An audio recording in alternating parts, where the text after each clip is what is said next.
Hi, my name's Avery. And last Saturday, at my mother's 70th birthday, my sister ripped open the gift I gave her, my handwritten journal, held it up in front of 200 people, and laughed. Trash, she said. The room laughed with her. But what if I told you? That journal wasn't just paper. That inside were pieces of me, stories they stole, words they rebranded, and years of silence I had swallowed for the sake of family. Why would a sister do that? And why did my own mother let her? The parking lot outside the banquet hall shimmered under the weight of the late Texas sun, a heat so thick it made the air taste like hot copper. I sat in my car with the engine off, the windows rolled up, letting the silence press in a little longer. On the passenger seat lay the gift, simple, unassuming. Cream wrapping paper, a burgundy ribbon tied with care. Nothing flashy, nothing bold. It wasn't meant to outshine. It was meant to mean something. I inhaled deeply and smoothed the fabric of my dress, trying to steady myself. This wasn't supposed to feel like a confrontation. It was Mom's birthday, a celebration, not a test of endurance. As I walked into the banquet hall, the first wave hit. Noise, laughter, glassware clinking, the low pulse of a jazz trio in the corner. Chandeliers sparkled overhead, their golden light bouncing off champagne flutes and sequin dresses. Everything was curated, polished, expensive. Sable's style, through and through. She always did love a good production. And there she was, center of the room, radiant and perfectly framed by well-dressed guests. Her dress shimmered as she moved, and her smile was that kind of calculated warmth reserved for networking events and charity galas. She navigated the crowd like a seasoned diplomat, greeting old family friends like royalty. She spotted me, and her expression shifted, not with warmth, but recognition tinged with disdain. "Oh," she said, her voice light but sharp. "You made it." "I did," I replied, forcing a smile that didn't quite reach my eyes. "Wouldn't miss Mom's birthday." She eyed the gift in my hand. "That's from you?" "Yes." She tilted her head slightly, assessing it. "Cute. Very minimal." And with that, she turned her back, already dismissing me. I found a seat near the back, behind a pillar, partially obscured from the spotlight, but close enough to see everything. A safe place. I planned to stay an hour, smile, eat a little, say a few polite things, and leave without incident. But Sable never missed a chance to draw blood. Dinner passed in a blur of muted conversation and polite laughter. Sable held court, telling embellished tales about our childhood, always highlighting herself and neatly editing me out. Mom sat regally at the head table, silver hair sculpted in waves, her pearls gleaming, her smile frozen just right. Every now and then, her eyes would scan the room but never land on me. Then came the moment. Sable stood, glass in hand, and tapped the microphone. "All right, everyone," she chirped. "It's gift time." The room broke into applause. Servers moved in, clearing plates, pouring fresh champagne. Sable stood beside Mom and began opening gifts with flair. Designer scarves, luxury skincare, framed portraits. With each unwrapping came murmurs of approval and effusive thanks. "And last but not least," Sable said, her eyes gleaming as they locked onto me, "we have Avery's gift." Every head turned. The clinking stopped. My legs felt heavy as I stood, the journal tucked in both hands like something sacred. I walked toward the table, pulse racing, mouth dry. "Happy birthday, Mom," I said softly, extending the wrapped box toward her. But before Mom could even reach out, Sable swooped in. "Ooh, let's see what our little artist brought," she said, grabbing the box with performative excitement. Her tone made the crowd chuckle.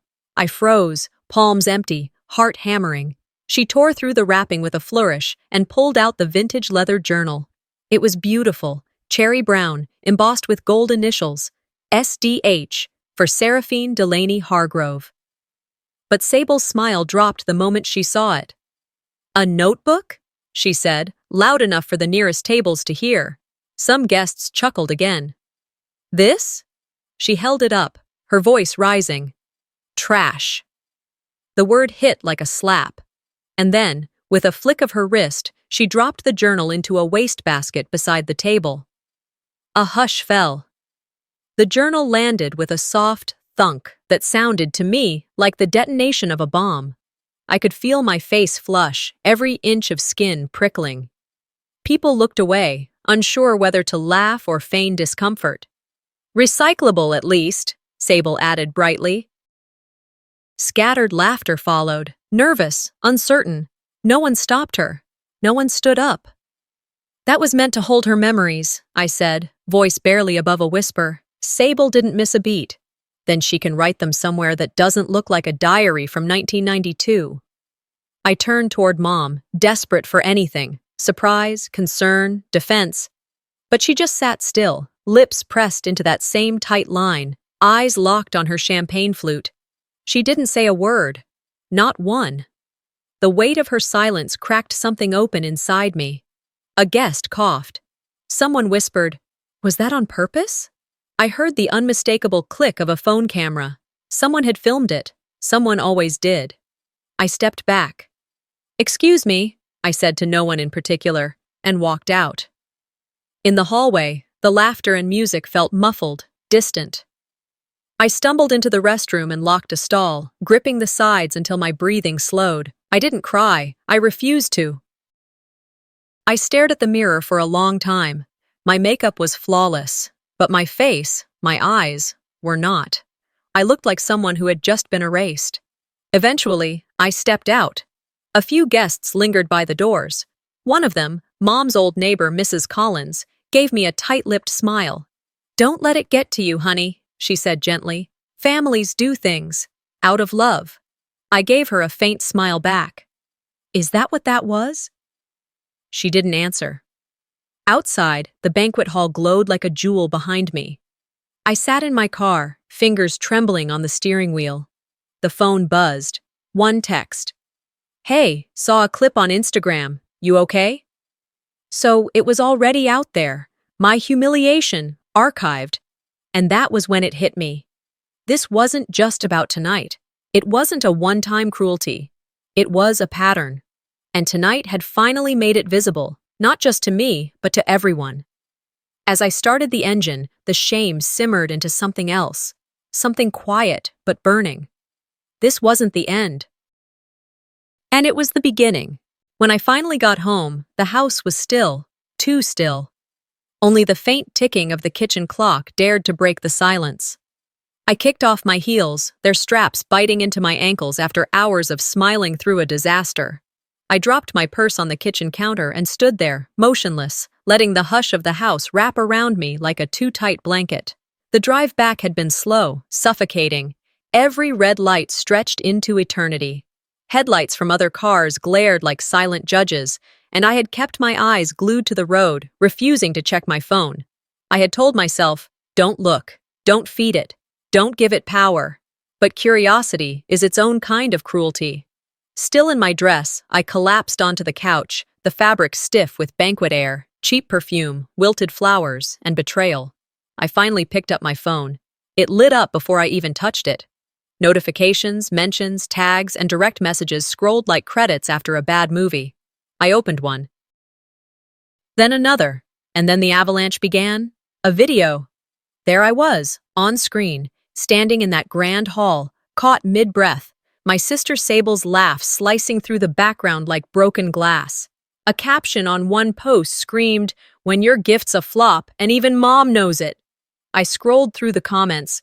OMG, I cringed so hard. That poor girl, she really thought she did something. Was this part of the act, or... She looks like she's used to being invisible. Someone had slowed the video, looping the exact moment Sable tossed my handmade journal into the trash, zoomed in on my face. The tremble in my hand, the way my lips pressed together, trying not to cry. I wanted to throw the phone across the room, but I couldn't stop. One post hit harder than the rest. Even her mom didn't flinch. Must have been a weird gift. The poster, one of Sable's influencer friends. Perfect makeup, perfect followers, perfect way of twisting a knife. The notifications wouldn't stop. My cousin Kayla's name lit up the screen. Relief flooded me. I needed someone, anyone. I called, straight to voicemail. I texted, "Did you see it?" Seen 11:02 p.m. No reply. That silence said more than any message ever could. I turned off the phone. For a few minutes, the room was still again. But peace is a fragile thing. At 1:03 a.m., a coworker's name popped up with a message. "Hey, thought you should see this." A link, a headline. Daughter's touching speech for her mother goes viral. Family love that melts hearts. I stared at it. The photo beneath the title showed Sable and Mom, both radiant, basking in applause. My sister's hand rested on Mom's shoulder, her smile wide and gracious, like a saint being canonized. The article praised her for her soulful tribute to a selfless mother. It quoted parts of the speech she gave that night, or rather, the speech she stole. A mother's love is not loud, it's the quiet shelter that keeps us standing when storms return. I read that line twice, 3 times. It was mine, straight from the journal I had poured my heart into. A line I had written at 2 a.m. weeks before, unsure if it was even good enough. Sable had memorized it, performed it, owned it. The article credited her as a poetic daughter with a rare emotional intelligence. I felt nauseous. I opened my laptop and began drafting an email to the editor. Dear Emily Crane, the words attributed to Sable Hartley were taken from a personal journal I wrote and gifted privately to our mother during her birthday dinner. My hand froze on the mouse. Would they believe me? Or just label me bitter, petty? The jealous sister trying to tear down Golden Girl Sable? I deleted the draft. I stared into the blank screen, my own reflection staring back, pale, mascara smeared, lips trembling. I got up, started pacing. The refrigerator's hum filled the room. Outside, a gentle drizzle pattered against the windows. The world kept spinning. Only mine had shattered. I looked toward the trash can. Inside, beneath a crumpled receipt, was the backup copy of the journal, the version I printed before binding the gift. I pulled it out. The paper was wrinkled, but intact. My handwriting looked like a stranger's. Something else clinked as I pulled the pages free. A USB drive, labeled in fading ink. Anniversary rehearsal. I frowned. That was from Mom and Dad's 60th anniversary, 2 years ago. Sable had given a tear-jerking speech back then, too. I never watched the rehearsal. I had no reason to. Until now. I plugged it into my laptop. A file popped up. Sable speech rehearsal. MP4. I hit play. There she was, in this very living room, standing by the fireplace, hair pulled back, reading from a printed page. Her voice was steady, polished. But halfway through, I leaned in. The words, they were mine. Again. Lines I'd written in an old email, a letter to Mom I never sent. I recognized them instantly. And there, on the table beside her, sat the original draft, in my handwriting. I paused the video. My hands shook, but my mind was sharp, cold. She hadn't just taken this once. She had been doing it for years, harvesting my words like they were hers to claim. I saved the file, renamed it. Evidence 1 to MP4. The thunder outside rolled low, like a slow clap from the sky. My phone buzzed again, another link to the article, this time from a friend. Your sister's amazing, must be proud. I didn't answer. I leaned back, closed my eyes. Every cell in my body screamed for justice, but the world wasn't built to hear voices like mine. Still, every lie leaves a trail. Every thief gets careless. She didn't just steal my words, she underestimated me, and that was her first mistake. The thunder had faded by the time dawn crept through my blinds, leaving behind a ghost of last night's storm. I hadn't slept. My body was motionless, but my mind raced, circling the same truths like a hawk over prey. The room was wrapped in the kind of silence that follows emotional devastation, dense, oppressive, alive. It felt like someone, or something, else was in the apartment with me, watching, judging. On my desk, the laptop sat open, frozen on Sable's smirking face. I stared at it for a long time before closing the lid. The soft click echoed too loudly in the stillness, like punctuation on a thought I wasn't ready to finish. Behind me, the coffee maker gurgled its way into activity, spitting out what could barely be called coffee. I poured it anyway and sank to the floor beside the coffee table, sitting cross-legged. The mug was chipped, a forgotten gift from years ago, but it was warm. I clutched it like a lifeline. The air smelled like rain and something older, paper and dust. I'd pulled down a box from my closet sometime around 4 in the morning. A plain box, but it held 100 little versions of me. Letters, cards, photos, sketches, art projects from school, torn pieces of notebooks with poems scrawled across the lines in my childish script. I wasn't sure why I'd kept any of it. Maybe a part of me had always hoped that one day someone would see them and say, "This mattered." On top of the pile was a photograph, last year's birthday. Mom sat in the garden, her smile stretched, uneasy. I remembered taking that picture, just after giving her the hand-painted portrait I'd worked on for weeks. I'd wanted to show her I'd noticed every flower, every shadow, the way morning light moved over her roses like a blessing. I painted the lavender bushes, the white trellis, the cracked bird bath that she loved too much to replace. I wrote on the back, "For you, because this is where I learned what home means." She'd unwrapped it, blinked at the canvas, and asked where the receipt was. "It's not store-bought," I'd told her, proud. She'd tilted her head, made a small noise in her throat, then leaned it against the wall with a tight smile. "Well, it's nice, but my walls are already full." Sable had laughed. "Art should be left to the professionals," she'd joked, and no one disagreed. That was the last time I painted. I whispered into the quiet, "That was the last time." The words felt jagged, like rocks in my mouth. It wasn't just the moment itself, it was everything that followed. The way my creativity dried up overnight like a riverbed under drought. My phone buzzed on the floor beside me. Another notification, another stranger's opinion on my life. I didn't check. Whatever was happening online now, memes, reactions, dissected videos, it didn't compare to the quiet devastation I'd lived through for years. I picked up another photo, older. Mom's 50th birthday. Sable held the cake in the center of the frame, radiant. I was barely in the shot, my arm, a piece of my cheek, a blurry wave. I'd baked that cake, spent all afternoon on it, but when the candles were ready, Sable grabbed the platter. "Let me hold it. You'll drop it," she'd said. And I had let her. I always did. It wasn't just this birthday. It was every moment, every gathering, every memory. Edited, cropped, rewritten. I opened Facebook again. Sable's newest post was already going viral. A tribute to Mom, Seraphine through the years. I tapped the play button. Soft piano music, polished narration in her signature podcast voice.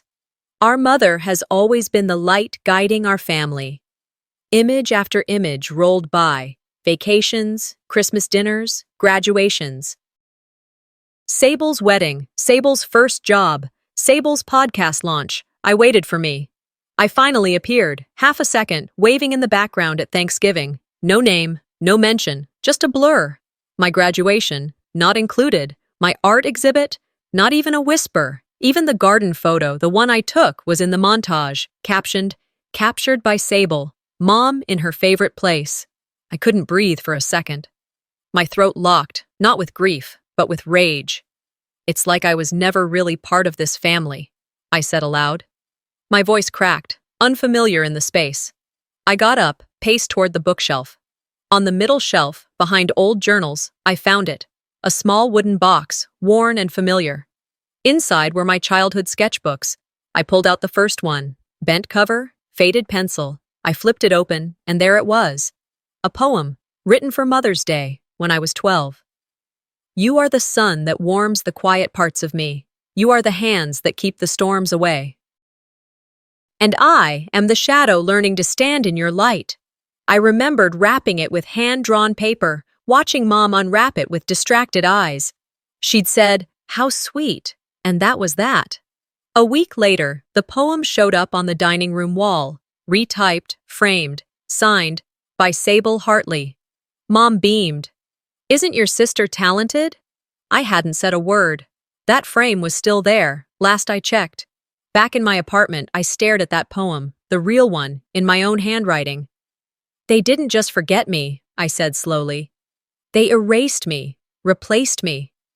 I opened the laptop again and clicked into the folder with last night's footage. But I didn't play that yet. Instead, I clicked on an older file, the rehearsal video from the previous year. There she was, Sable, standing under soft lights, in front of floral wallpaper, reading my words. I sat frozen as her voice rang out, words I'd written in grief and love, twisted into her tribute. My lines, my rhythm. Not a single credit, not a whisper of acknowledgement. I scrolled back to the Facebook video, paused it on the frame showing the framed poem behind Mom's shoulder, the one falsely signed by Sable. I took a screenshot, then another, of Sable's caption claiming credit for my photo. I didn't know yet what I was going to do. But I knew this. Silence would not be my ending this time. I'd been the invisible daughter, the ghost in family photos, the original author of a story rewritten without my name. But now, I had proof. The sun was high by then, gold light spilling across the room. I returned the sketchbook to the box and shut the lid gently, like tucking away a piece of my former self. This ends now, I whispered. Then I opened a new folder on my computer, titled it Truth, and began to drag in every screenshot, every video, every file. One by one, I carried that cold certainty with me, like a stone in my pocket, small, dense, and impossible to forget. It sat heavy against my side as I moved through the quiet of my apartment, the world around me indifferent to what had just unraveled inside me. Outside, life continued undisturbed. A neighbor trimmed his hedges, a delivery truck hissed to a stop, birds chirped under the noon sun. But inside, everything had shifted. Something sacred had broken. Mid-afternoon, the mail arrived. Normally, I would have let it sit, unbothered until I remembered it hours later. But something, intuition or fate, nudged me toward the pile. There, amid bills and flyers, was an envelope addressed to me in a delicate, looping script I hadn't seen in years. The return address made my hands go cold. Sable Hartley Ted Morgan. The name pairing alone felt like a punch to the ribs. I opened the envelope with slow fingers. Inside, an elegant, embossed invitation. Sable Ted, together forever. A celebration of their engagement, set for 6 months from now, at a charming vineyard nestled in the hill country. I barely registered the date. My eyes caught on the photo printed at the bottom, Sable beaming in a white lace dress, Ted beside her, his arm possessive around her waist, their smiles too perfect to be real. I sat down. The invitation slipped from my hands onto the table, the photo still visible, grinning up at me like a cruel joke. Ted. My Ted, who had once whispered stories into my ear under moonlight, who knew the sound of my laugh before the world ever heard it. He'd vanished slowly, fading into silence like a retreating tide. No big fight, no final words, just absence. And now, here he was, wrapped around Sable like he'd never been mine. I opened my laptop, dragging the rehearsal footage back onto the screen like it might offer new insight under fresh eyes. I scrolled through hours of video, pausing at key frames. In one, Sable stood laughing with a group of women, holding court like a seasoned politician. And then it came, the moment that branded itself onto my memory. "Oh, you know Avery," she said, light as air. "She always gets a little dramatic. We all manage her. Depression." The women around her giggled like she'd said something clever. No one flinched. Not one of them stopped to ask whether what she said was true or kind. I froze the frame. Her face, confident and composed. Her voice, warm and practiced. And my private pain, my vulnerability, laid bare as gossip. That line, "We all manage her, depression." As if my struggle were an inconvenience. As if I were a burden passed around at family dinners, tolerated but never embraced. I remembered the years I spent hiding, those nights I couldn't sleep, those days I cried in silence. I remembered trusting Sable once with pieces of that darkness. I thought she'd understood, even if she didn't feel it. I thought she had respected the space I gave her in my life. I was wrong. I printed the invitation and taped it to the refrigerator. In black marker, I scrawled underneath, "This is what you want the world to see. But I know the truth." Then I photographed it and sent it to myself with the caption, "Keep, do not respond." I opened a new folder on my laptop, Evidence Collection. Inside, I placed the rehearsal video, the party footage, screenshots of Sable's posts. I created subfolders and named them like case files: audio up rehearsal, video public speech, defamatory comment.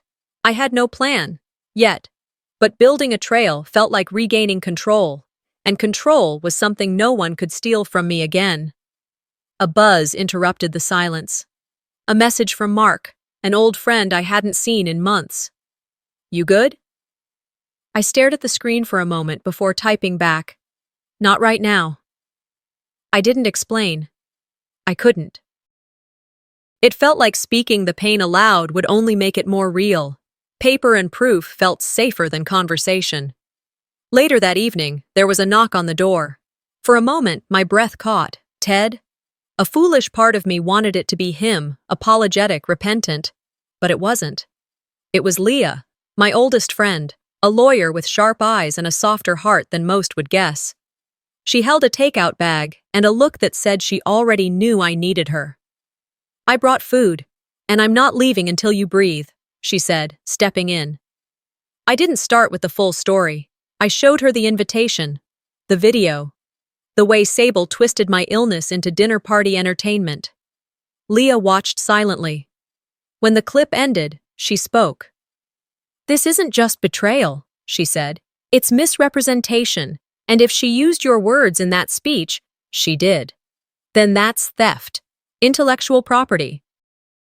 If you have proof, timestamps, drafts, anything, we can build a case."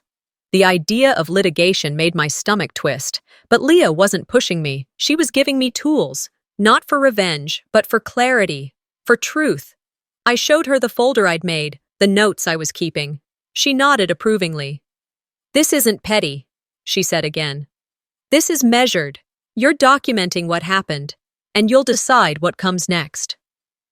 Her calm steadied me. Together we outlined what evidence I had, what more I might need. I found the photo of the poem I wrote years ago, once framed in Mom's house, now echoed in Sable's speech, dressed up as her own words. After she left, I stayed up, organizing files. I renamed the folder, Proof of a Theft, a quiet act of defiance. Then I walked to the fridge and stared at the invitation. I touched the corner gently. "I will show them," I whispered. Not out of vengeance, but because the truth deserved a voice. The morning light was pale and uncertain, slipping between the blinds like it wasn't sure it belonged there. I hadn't slept. The scent of yesterday still lingered. Stale coffee, paper ink, and the acidic tang of anger not yet extinguished. My apartment felt like a still photograph, frozen in the aftermath of a storm. I stood in front of the refrigerator again, my eyes locked on the note I had stuck beneath the party invitation. The edges curled slightly, but the ink remained sharp. "This is what you want the world to see." But I know the truth. My phone vibrated against the counter, a sudden jolt that made me flinch. An unknown number. For a second, I debated ignoring it, letting it slip away into silence. But instinct, or maybe something else, pushed my hand toward the screen. I picked up. "Hello? Avery? Sweetheart?" The voice was cautious, wrapped in gentleness. "It's Margaret, your mom's friend, from church. I hope I'm not calling too early." I closed my eyes briefly. "Margaret. Of course." "Hi, Margaret. No, it's okay. I just wanted to say, I missed you last night. Couldn't make it?" My breath caught. My pulse stuttered. "I was there." A pause fell between us like a stone in water, rippling outwards. "Oh," she said finally.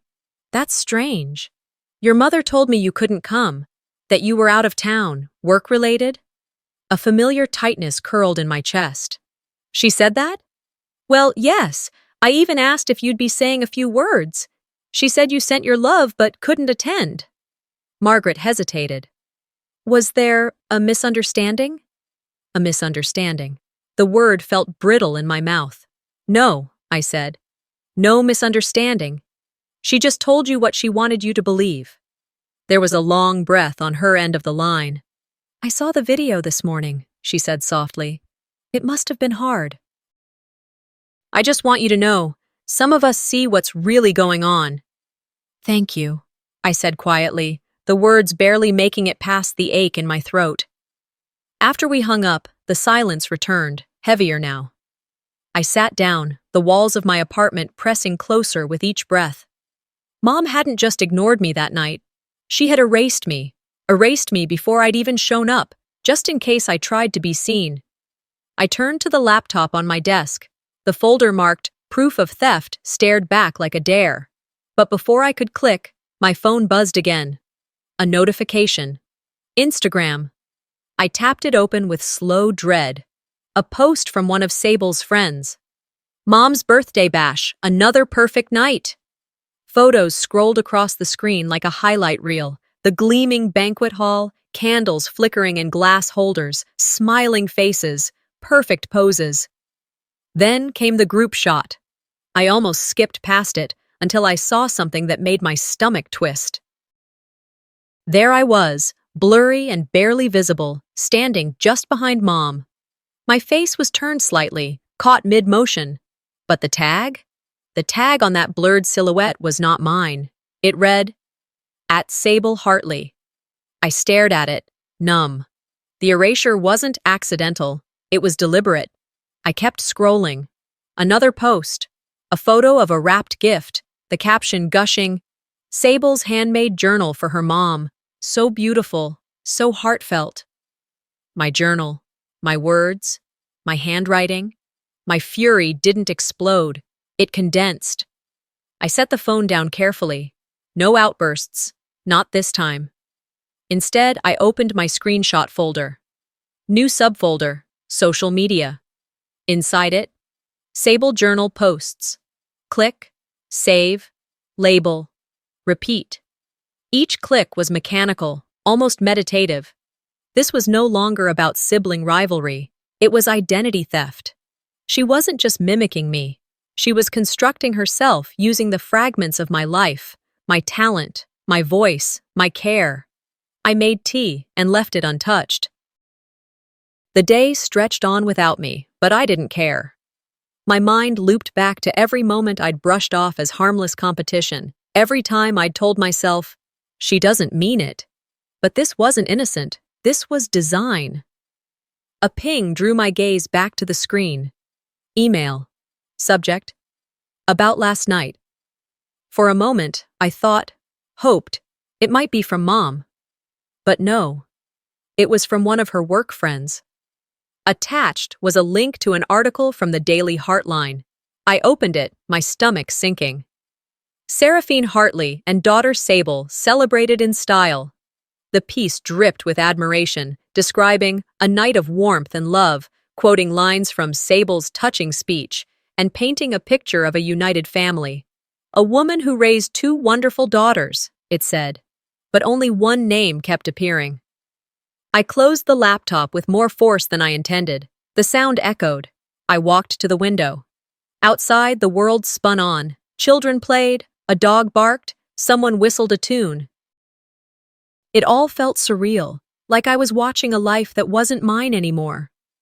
Then the phone rang again. Margaret. "Hi, Margaret." Her voice was lower this time. "Sweetheart, I think I may have made things worse." My spine stiffened. "What happened?" I called Seraphine, told her what I saw, told her the video was cruel. She got defensive, said you were dramatic, that you always twist things. She said you were trying to stir up drama again. There it was. Again. The accusation recycled through the years like a curse. Did she use the word sensitive? I asked, knowing the answer. A pause. Then, yes. She said you misread things. I nodded to myself. Of course. Margaret's voice softened. Avery, sometimes, you can't fix people who won't see the harm they do, but you don't have to carry it. After we hung up, I walked back to my desk. I opened a blank email, addressed to both Mom and Sable. My fingers hovered over the keys. I know what you did. You've done it before. That you won't get away with it this time. I stared at the words, and then I erased them, not because they weren't true, but because they were too small for what I had planned. I opened a new folder. This one I named Inheritance of Lies. Here, I began to catalog everything, not just stolen moments, but rewritten history. Every birthday post, every article, every memory distorted. Each saved file was a reclaimed truth. Each click was a step toward exposure. As the sky outside turned amber, I printed one last image, the group photo. I took a red pen and circled the blurred version of me. Beneath it, I scrawled in bold letters, "They want me invisible." I taped it beside the invitation. 2 lies, side by side, a reminder of who they pretended I was. And then I whispered to the quiet room, to the walls that had heard everything. But not anymore. This time I push back. This time, they'll see me. Monday mornings have a strange way of pretending to offer new beginnings. The air carries a stillness, like the slate's been wiped clean overnight. But deep down, I knew the truth. The world doesn't forget. It just waits, patiently, cruelly, to remind you at the most inconvenient, humiliating moment. As I stood in front of my mirror, fingers fumbling with the last button on my blouse, I took in the woman staring back at me, hair tied neatly, face composed, makeup subtle but present. I looked exactly like what I needed to be, functional, invisible. But beneath that layer of quiet control was a rising tide I wasn't sure I could hold back for much longer. The drive to work was a blur. I didn't turn on the radio. The silence inside the car felt louder than any morning news could be. The sky stretched out like a blank page, colorless and uninterested in the day's events. By the time I reached the office, the fluorescent lights and cheap industrial carpet greeted me with that same bland indifference. The lobby reeked of burnt coffee and lemon-scented floor cleaner. People milled about, clinging to their post-weekend smiles. "How was your Saturday? Did you catch the game? Can you believe it's already Monday?" The same useless phrases used to camouflage deeper discontent. I kept my eyes forward, walking straight into the break room for some water. The moment I stepped through the door, the air changed. Laughter cut off mid-giggle. A quick shuffle of bodies, the click of a phone locking. "Morning," I said, forcing a smile I didn't feel. A few weak replies trickled back, Melissa's voice among them. She was one of the few in this place I'd ever trusted with anything personal, but even her "Hey Avery" landed late, brittle with guilt. I poured my water slowly, feeling their eyes slide away and then back again, the way people look at a car crash they can't help but examine. As I turned to leave, Melissa reached out and caught my sleeve. Her grip was light, almost apologetic. "Avery," she said, voice low. "You should see this." She tilted her phone toward me. There it was, me, captured mid-cringe in that cursed video from the party. My face frozen in humiliation as Sable tore open my gift. The meme read, "Gifts so bad they cause trauma." Below it, the journal, photoshopped to look like it was ablaze, with another line underneath, "When you give mom trash and expect a standing ovation." My heart didn't race. My breath didn't quicken. Everything just slowed. My field of vision narrowed, sound flattened into one long, low hum. Melissa looked genuinely sorry. Someone from the family thread shared it. I don't think... Of course they didn't mean it, I said evenly. They never mean it. Just then, Mr. Hill entered the room, coffee mug in hand, tie slightly crooked, eyes already scanning for trouble. He paused, taking in the stiff air, the frozen smiles, me. "Everything all right here?" he asked. "Perfectly fine," I answered, smiling so hard my cheeks ached. "Just Monday." He gave a suspicious nod and left. I followed soon after, stepping into the hallway where the lights felt harsher, the air thinner. I made it to the restroom before I could feel again. I stared at my reflection above the sink. My expression was calm. Too calm.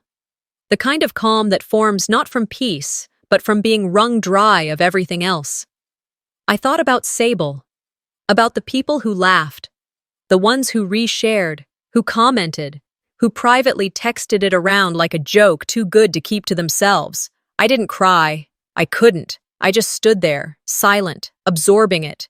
By lunchtime, the gossip wheel had spun somewhere else. A celebrity breakup, a viral dance video. They moved on quickly because it wasn't their face, their journal, their pain. At 5, I waited until most of the office had emptied. Then I packed my things slowly and slipped out. I didn't want to go home. I needed a place that felt real. The cafe on Elm was mostly empty, the warm scent of cinnamon and coffee curling through the air. And there, in the corner, like always, was Ron, my stepfather, reading the paper like nothing in the world had shifted.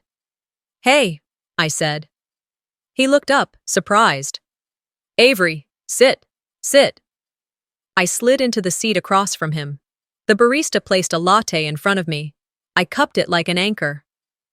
"I saw the video," he said after a moment. "Tough night, huh?" "Rough," I replied. He glanced back at his paper. "Your mom's under a lot of pressure. These parties, people expect a lot." "She watched Sable tear me down in front of 200 people," I said. He folded his paper neatly, avoiding my gaze. "Let's not stir the pot." "Your mom's health, and I'm the storm," I cut in, my voice barely above a whisper. He flinched.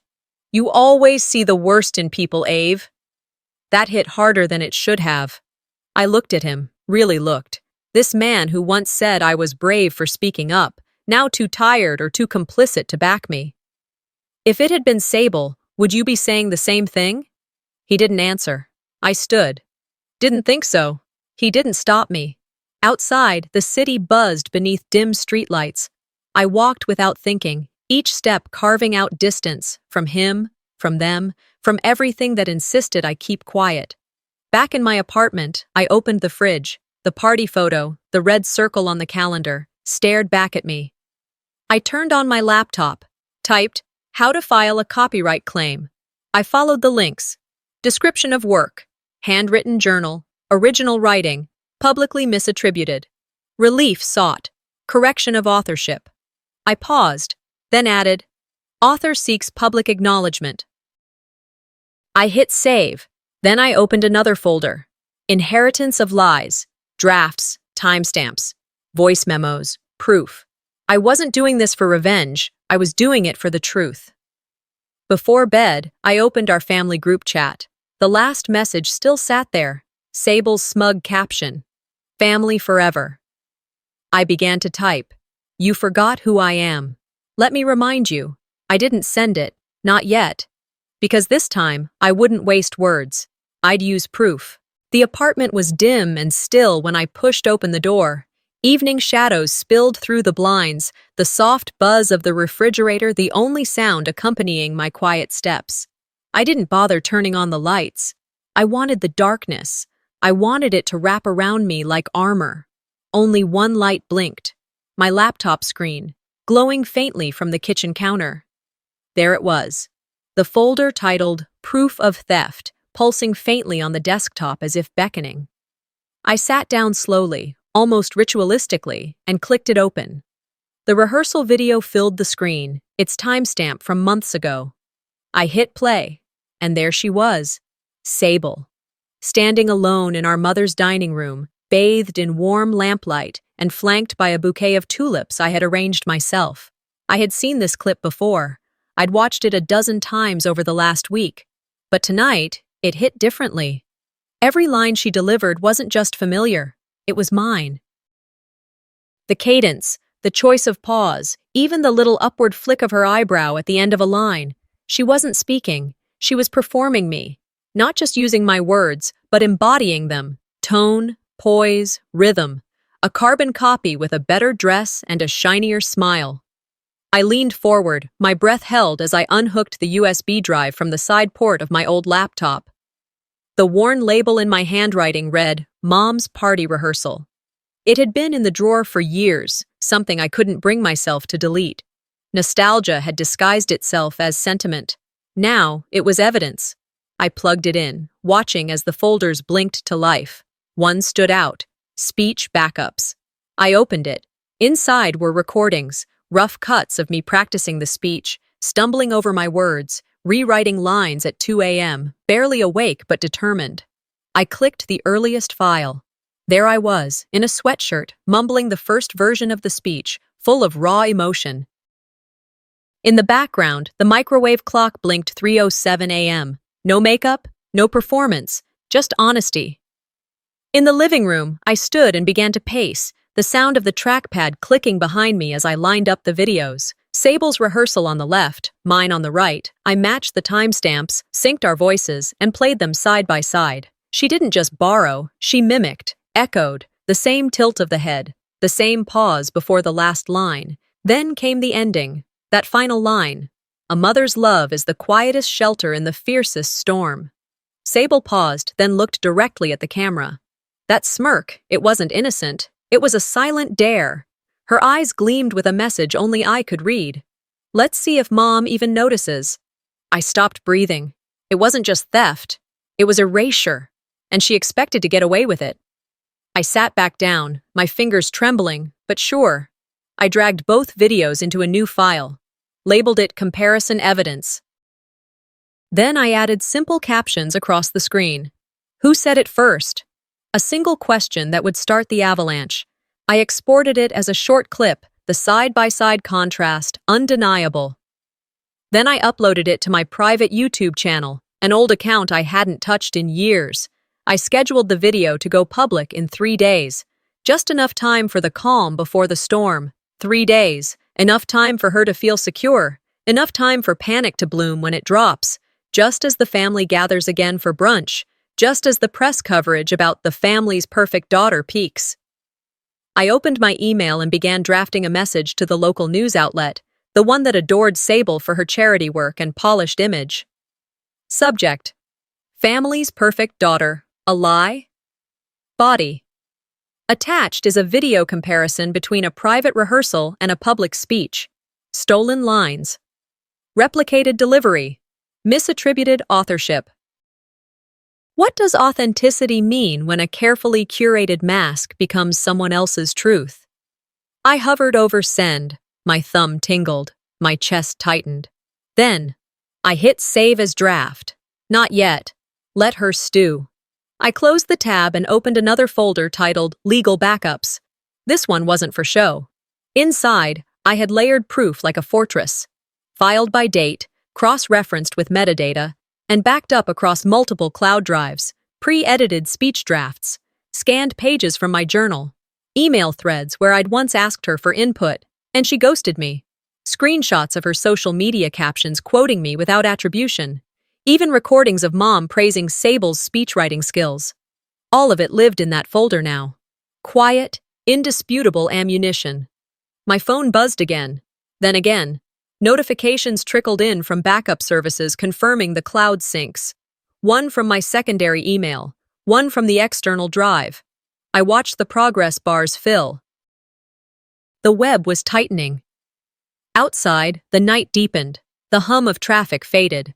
A lone car passed beneath my window, its headlights sweeping across the wall like a fleeting searchlight. I stared at the screen. My reflection hovered faintly in the glass. Then I whispered to the silence. They wanted the world to see perfection. Now they will. A slow calm settled in me, like the hush before a storm surge. No rage, no fury, just clarity. The one who had been dismissed again, had built her defense in silence. Carefully, meticulously, not with fire, but with proof. And in that quiet shift, when the curtain finally fell, everyone would see who had really been holding the script all along. I left my apartment before the sun had fully risen, the city still suspended in that quiet hour where everything holds its breath. The air was crisp, the sky painted in soft hues of gray and blue. I barely noticed. My mind replayed the rehearsal footage on a cruel loop, Sable mouthing my words with practiced ease, like they'd come from her own soul. But they hadn't. They'd come from mine. The hollow in my chest pulsed with the clarity of purpose. This time, I wouldn't shrink. I was done watching from the shadows while someone else claimed my truth. The community center sat like a crown jewel on the corner of 8th and Hamilton, its marquee sign glowing faintly in the morning light. I parked in the back, away from the arrivals and the press. Inside, the ballroom buzzed with energy. Volunteers moved briskly, setting up round tables with white linens, tall candles, and rose and lily centerpieces that gently perfumed the air. A crimson carpet stretched across the entrance like something out of a dream, or a trap, depending on who was watching. I wore muted tones, deliberately simple. A tailored black jumpsuit, dark red heels, hair in a low twist. I didn't need to stand out. The truth would do that for me. As I slipped inside, I passed a cluster of interns arranging glossy programs on chairs marked Guests of Honor. I caught glimpses of names, board members, benefactors, friends of the family. My name wasn't among them. Of course not.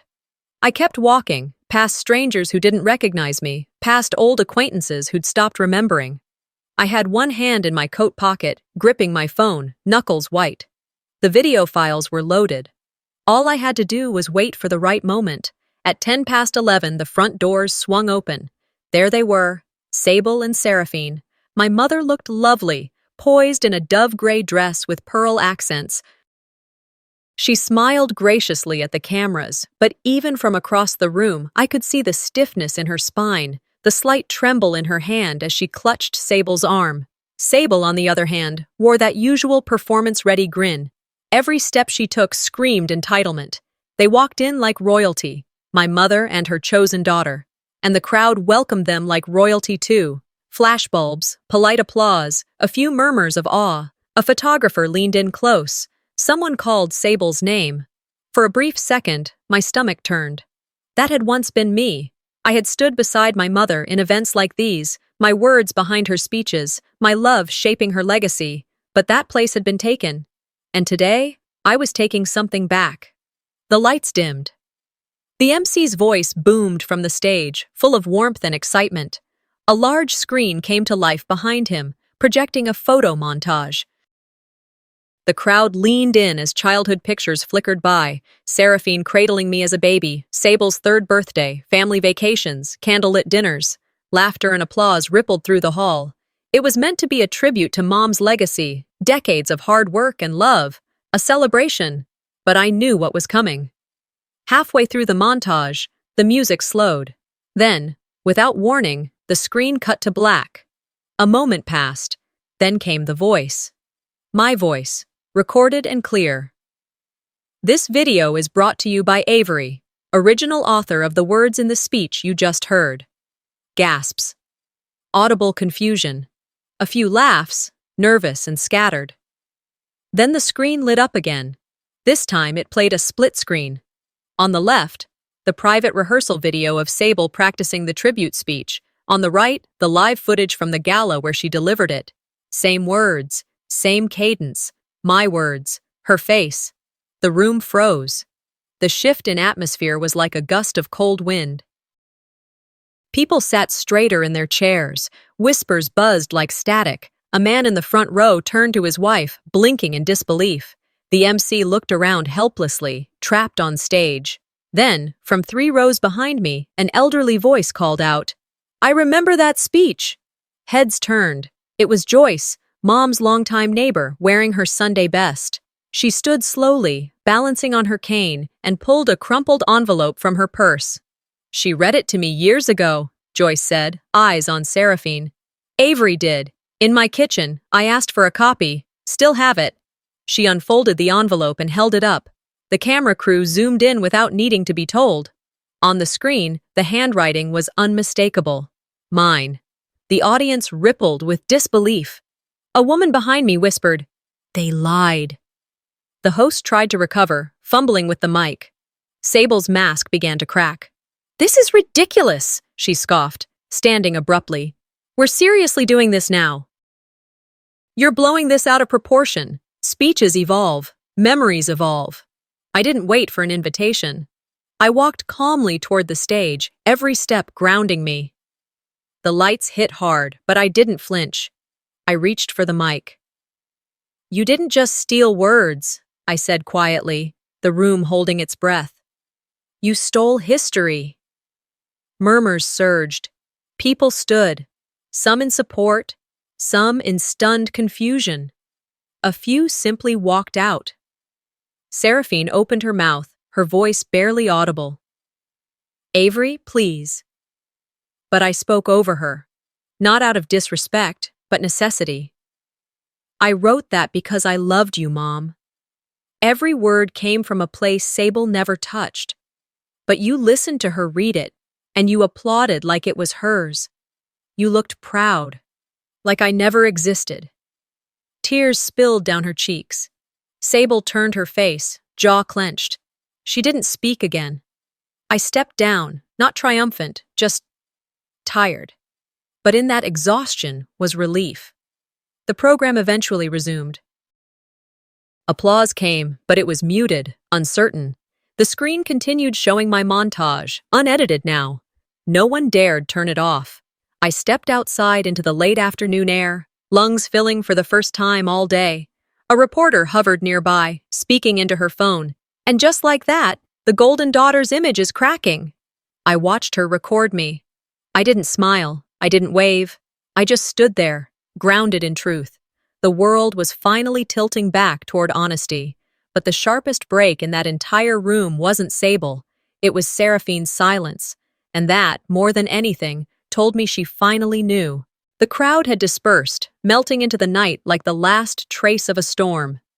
Conversations lingered in the air, like the scent of rain on pavement, half real, half memory. Some were hushed whispers, others loud with disbelief. I had left through the side door, unnoticed by most, the echo of applause still rattling somewhere inside me, hollow and strange. Outside, the city felt oddly hushed, like it too was holding its breath after what had just happened. My heels clicked against the sidewalk as I walked, each step echoing louder than it should have. The streets were the same I'd known for years, familiar storefronts, crooked lampposts, the maple tree near the crosswalk, but everything felt altered, as if someone had peeled back a layer and exposed what had always been hidden underneath. When I reached my front door, I hesitated. The night air wrapped around me like a second skin, cool but not unfriendly. I let myself in, and as the lock clicked behind me, I realized the silence inside didn't feel like loneliness anymore. It felt like clarity, like the quiet that follows a storm, not devastation, but space. I shrugged off my coat and walked to the window, watching the night. The stars were startlingly clear, not a cloud in sight. It was like the universe had paused too, just for a moment, to witness what I had done. Then, the knock. Sharp. Urgent. I didn't flinch. I already knew who it would be. Come in, I called. The door opened. Mom stepped in first. Her face looked older than I remembered, drained, as if every truth she'd buried had finally caught up to her. Behind her, Sable walked in with stiff shoulders, tight jaw, arms crossed like a child being dragged to apologize. I didn't say anything. I just stood there, letting the silence stretch. Avery? Mom's voice cracked. Can we talk? I nodded once and motioned to the couch. She sank into the cushions as if they might absolve her. Sable remained standing. Mom wrung her hands, her gaze fixed on the floor. I need to confess something. My breath hitched, but I said nothing. She inhaled deeply. I knew.